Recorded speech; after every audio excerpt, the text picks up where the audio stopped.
नमस्कार, आदाब, सत श्री अकाल दोस्तों। Welcome back to own channel current affairs express में। तो गाइस, आप सब लोग को पता है कि नेटो का जो चीफ है, नॉर्थ अटलांटिक ट्रीटी ऑर्गेनाइजेशन, जो नेटो ग्रुप है, उसका चीफ ने इंडिया को वार्निंग दिया है। तो हम लोग पहले सुन लेते हैं क्या वार्निंग दिया है। For many Europeans, and secondly, that President Trump said basically, if Russia is not serious about peace talks, within 50 days he will slam secondary sanctions on countries like India, China, and Brazil. So my encouragement to these three countries, particularly is, if you live now in Beijing or in Delhi, or you're the president of Brazil, you might want to take a look into this because this might hit you very hard. So please make the phone call to Vladimir Putin and tell him that he has to get serious about peace talks, because otherwise this will slam back on Brazil, on India, and on China in a massive way. So I think it was a very smartly, wisely designed announcement yesterday by President Trump, but also the weapons, I think, is very important. And we will find the money in Europe to make sure that Ukraine has what it needs to be in the best possible position during these peace talks as soon as they start. देखिए, इन्होंने generally बताया है कि Trump ने बहुत अच्छा decision लिया है। इंडिया, चाइना और आपका जो ब्राज़ील है, इनको बोला है 500% टैरिफ लगाऊँगा। इसके बाद ये बोला है कि इंडिया, चाइना और ब्राज़ील को जाके बताना चाहिए रशिया को कि आप ऐसा मत करो, युद्ध को रोक दो। 50 दिन का जो टाइम दिया है, वो टाइमलाइन के अंदर युद्ध को रोक दो। और इन्होंने अलग से बताया है कि अगर इंडिया, चाइना और ब्राज़ील 50 दिन बाद अगर रशिया ये युद्ध को कंटिन्यू करता है, तो 50 दिन बाद फिर उसके बाद भी इंडिया, चाइना और ब्राजील रशिया के साथ ट्रेड करता है, तो नेटो अलग से 100% टैरिफ लगाएगा। ओके, देखिए पहले बात क्या हुआ। ट्रम्प ने पहले बताया था Ukraine should not target Moscow. पहले क्या है, ट्रम्प बोलता है कि यूक्रेन तुमको हथियार दे रहा हो, तुम मॉस्को को जाकर टारगेट करो, मतलब मॉस्को को अटैक करो, हम लोग हथियार देंगे। ओके, बाद में ट्रम्प फिर 360 डिग्री यूटर्न मारते हुए, जो उसके बाद बहुत ही एक कॉमन आदत है, बहुत ही बेसिक आदत है यूटर्न मारना ट्रम्प का, तो बोलता है कि यूक्रेन को मॉस्को को अटैक नहीं करना चाहिए। उसके बाद क्या बोलता है, ट्रम्प बोलता है रशिया को कि मैं तुम्हें 50 डेज टाइम दे रहा हूँ, 50 डेज के अंदर तुम ये युद्ध को खत्म करो, नहीं तो तुम्हारे ऊपर मिलिट्री अटैक भी होगा और हम लोग टैरिफ भी लगाएंगे। तो 50 डेज तक यूक्रेन को मना करके रखा है कि तुम लोग मॉस्को के ऊपर अटैक मत करो। ओके, अब ये सबके बीच में आपको पता है कि नाटो चीफ ने इंडिया, ब्राजील और चाइना को वार्न करते बोलता है कि आप जाके रशिया को बोलो युद्ध बंद करने के लिए, आप रशिया को जाके प्रेशराइज करो। नहीं अगर करोगे, अगर रशिया युद्ध बंद नहीं करेगा तो हम लोग रशिया के ऊपर टैरिफ वगैरह लगाएंगे। उसके बाद आप लोग को पूरा रशिया के साथ रिश्ता, बिजनेस, ट्रेड वगैरह जो भी है, रिश्ता कट करना पड़ेगा। नहीं तो ट्रम्प तो आप लोग के ऊपर 500% टैरिफ लगाएगा ही, नाटो आप लोग के ऊपर अलग से 100% टैरिफ लगा देगा। देखिए, एक बात कहीं ना कहीं समझना पड़ेगा अमेरिका को कि ऐसे ये कोई भी युद्ध खत्म नहीं होता। आप किसी रशिया जैसा कंट्री, व्लादिमीर पुतिन, जो इतना स्ट्रॉन्ग लीडर है, जिसका इतना स्ट्रॉन्ग इमेज है, ठीक है, तो वो मतलब आप उसको धमकी देंगे और मतलब और वो युद्ध बंद कर देगा, तो पूरे दुनिया पे उसका छवि कैसा जाएगा कि यूएसए ने बताया, पुतिन ने डर गया, तो वो 50 डेज पे युद्ध बंद कर दिया। मान लो पुतिन अंदर मन ही मन सोच रहा होगा कि मैं ये युद्ध को नेक्स्ट 30 डेज या 40 डेज पे खत्म कर दूंगा, मतलब 1 महीना से सोच रहा है, पर ट्रम्प को ये धमकी के बाद वो उससे पीछे हट जाएगा, क्योंकि अगर वो युद्ध खत्म कर दे तो सब बोलेगा पुतिन ने ट्रम्प से डर गए। देखिए, ये युद्ध का पीछे का मेन कारण है ये इंसान, व्लादिमीर जेलेंस्की, जो यूक्रेन का प्रेसिडेंट है। ये अपने स्वार्थ की वजह से ये युद्ध कंटिन्यू करे। ये युद्ध के पीछे पुतिन का कोई इंटेंशन नहीं था। पुतिन पहले ही यूक्रेन को बताया था कि हम लोग तुम्हें कुछ नहीं करेंगे, तुम नाटो ज्वाइन मत करो। बट इसको ज्यादा मतलब बहुत ही हड़बड़ाती, मतलब इसको ये मतलब रह नहीं पा रहा था। ये नाटो ज्वाइन करने के लिए प्रोसेस चालू किया, रशिया ने अटैक कर दिया। अब अगर ये नाटो ज्वाइन करता नहीं, रशिया का भी इसके ऊपर अटैक करता भी नहीं, ठीक है। अभी अब मान लो ये जो अटैक हुए, मतलब रशिया जो अटैक किया, ये चालू हो गया, फिर इसके बाद ऐसा नहीं कि कोशिश किया नहीं वर्ल्ड लीडर्स ने कि इन दोनों के बीच युद्ध को खत्म करे। आपका पता है यूएई पे एक मीटिंग होने वाला था, जिसमें क्या है, यूएसए था, रशिया था, गल्फ कंट्री रहेगा और यूक्रेन रहेगा, पीस टॉक होगा, मतलब ये युद्ध को खत्म करने की कोशिश किया। बीच में जेलेंस्की क्या बोलते हैं, जेलेंस्की बोलते हैं यूक्रेन नहीं आएगा इसमें। अब क्यों? तुमको अगर शांति चाहिए, एक शांति वार्ता हो रहा है, रशिया आने के लिए तैयार है, यूएस बीच में बैठा है, गल्फ कंट्री का मेंबर बैठा है उधर, तो आप क्यों नहीं आओगे? तो ये नहीं आया, तो पीस टॉक फ्रूटफुल नहीं रहा। तो जेलेंस्की की वजह से कहीं ना कहीं ये युद्ध डिले हो रहा है, पर आज के डेट पे पुतिन को ब्लेम दिए जा रहे हैं, ठीक है, ये वेस्ट का प्रोपेगेंडा है।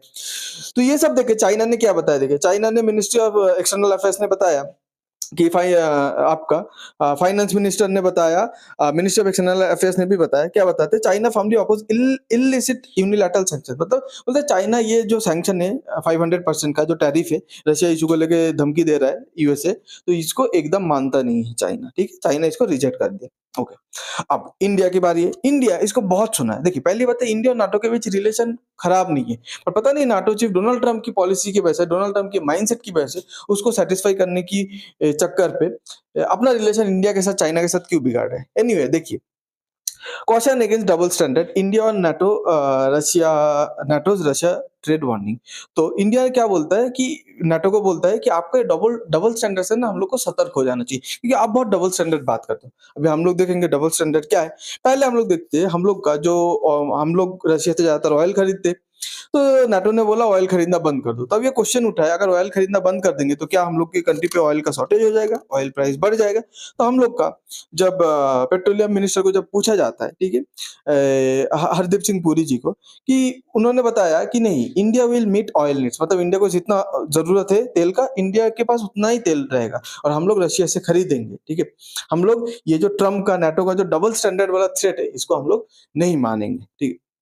अब देखिए, इसके बाद हरदीप सिंह पुरी जी ये बताता है कि European Union spends more on, मतलब ये एक मतलब द गार्डियन का आर्टिकल है, तो इसके क्या बताया जा रहा है, देखिए, European Union spends more on Russian oil and gas than financial aid to Ukraine report. इसका मतलब सीधा सीधा यही खड़ा होता है कि आज तक यूक्रेन युद्ध पे जितना पैसा पूरा यूरोप जितना पैसा यूक्रेन को दिया है, उससे ज्यादा पैसा वो खर्चा किया रशिया के ऊपर तेल खरीदने के लिए। मतलब वाह भाई वाह, देखो डबल स्टैंडर्ड, देखो खुद तेल खरीदेगा रशिया से, उसको उन लोग खराब नहीं मानते, क्योंकि वो अपना खुद का एनर्जी जो डिमांड है उसको सिक्योर कर रहा है ना, खराब नहीं मानते। पर अगर इंडिया खरीदा तो इंडिया रशिया का वॉर मशीन चला रहे, इंडिया रशिया को पैसा दे रहा है ताकि रशिया ये युद्ध को कंटिन्यू कर पाए। अरे इंडिया से ज्यादा तो तुम कर रहे हो भाई, ओके।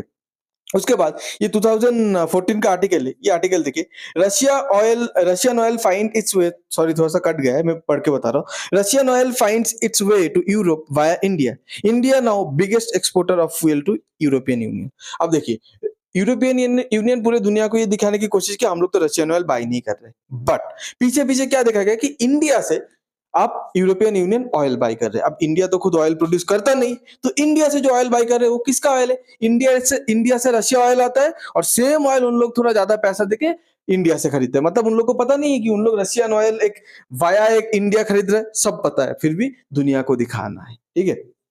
उसके बाद एक चीज देखिए, अब इंडिया के अगेंस्ट पे ये जो जा रहा है, इंडिया चाइना इन लोग के अगेंस्ट पे जो ट्रम्प जा रहा है, नेटो जा रहा है, इन लोग सबसे बड़ा गलती कर रहे हैं। इंडिया चाइना के बीच इतना रिलेशन अच्छा नहीं है, और इंडिया चाइना के बीच रिलेशन जब तक बिगड़ा हुआ रहेगा, ये वेस्ट के लिए सबसे खुशखबरी है, ठीक है। अभी देखिए, India non committal on revival of Russia China RIC framework, Russia India China. RIC एक ग्रुप है, जो इंडिया रशिया चाइना का एक ग्रुप था पहले, वो कहीं ना कहीं डेड हो चुका है, बट इंडिया नॉन कमिटल है। पहले देखिए, पहले जब आरआईसी की बात होता था, इंडिया सामने से बोल देता था, no we won't join, we don't want to revive RIC. But आज के डेट पे जब इंडिया को पूछा जाता है आरआईसी के बारे में, इंडिया चुप रहता है। मतलब क्या है, पहले तो ना बोलता था, अभी हाँ तो नहीं बोलता, पर ना भी नहीं बोलते, ठीक है।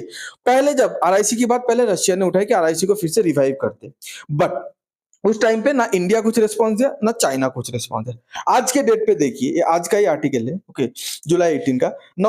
Now Beijing supports revival of RIC, मतलब पहले रशिया चाहता था, चाइना इंडिया नहीं चाहता था। आज के डेट पे चाइना भी चाह रहा है कि हम लोग आरआईसी को रिवाइव करते हैं। इंडिया पहले ना बोलता था, अभी चुप हो चुका है, ना हाँ तो नहीं बोल रहा, पर ना भी नहीं बोल रहा। कल के डेट पे अगर इंडिया बोल देता है कि हम लोग आरआईसी को रिवाइव करेंगे, ये वेस्ट के लिए, स्पेशली अमेरिका के लिए बुरे सपने से मतलब कुछ कम नहीं होगा। अब देखिए, जो बाइडेन जो पहला प्रेसिडेंट था, जनरली डोनाल्ड ट्रम्प इसको स्लीपिंग प्रेसिडेंट सोता हुआ प्रेसिडेंट बोलता था, ठीक है।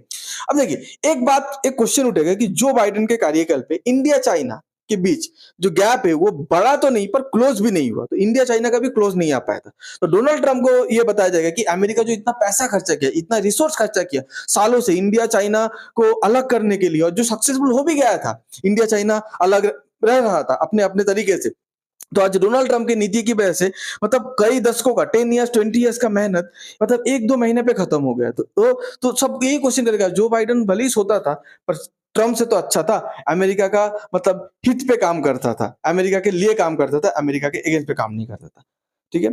अभी देखिए, अभी एक न्यूज आ रहा है, ये एक अनकंफर्म न्यूज है, Russia Ukraine war to end soon. क्या रशिया और यूक्रेन का मतलब ये सब चलने के बीच, तो रशिया और यूक्रेन के बीच युद्ध क्या जल्दी खत्म हो जाएगा? इन फर्स्ट पहली बार मॉस्को ने जेलेंस्की मतलब रशिया ने यूक्रेन का जो प्रेसिडेंट जेलेंस्की का जो कॉल था कि हम लोग शांति वार्ता पे बात करेंगे। पहले देखिए, पहले कभी दोनों एक साथ सहमत नहीं हुए। रशिया हाँ बोलता था तो यूक्रेन ना बोल देता था, यूक्रेन हाँ बोलता था तो रशिया ना बोल देता था। इस बार यूक्रेन फिर से बोला है हम लोग पीस टॉक करेंगे और रशिया ने उसको सपोर्ट किया है। इसीलिए एक मतलब अनुमान लगाया जा रहा है, एक गेस किया जा रहा है कि रशिया यूक्रेन का वॉर अभी ये पीस टॉक के बाद क्या जल्दी खत्म हो जाएगा। ये अनकन्फर्म न्यूज़ है, ये तो टाइम ही बताएगा। आपको अगर ये वीडियो अच्छा लगता है please like, share and subscribe. इस जियोपॉलिटिकल डेवलपमेंट के बारे में कुछ बताना है तो प्लीज़ कमेंट कीजिए। Thanks for being here. Your time really matters. God bless you.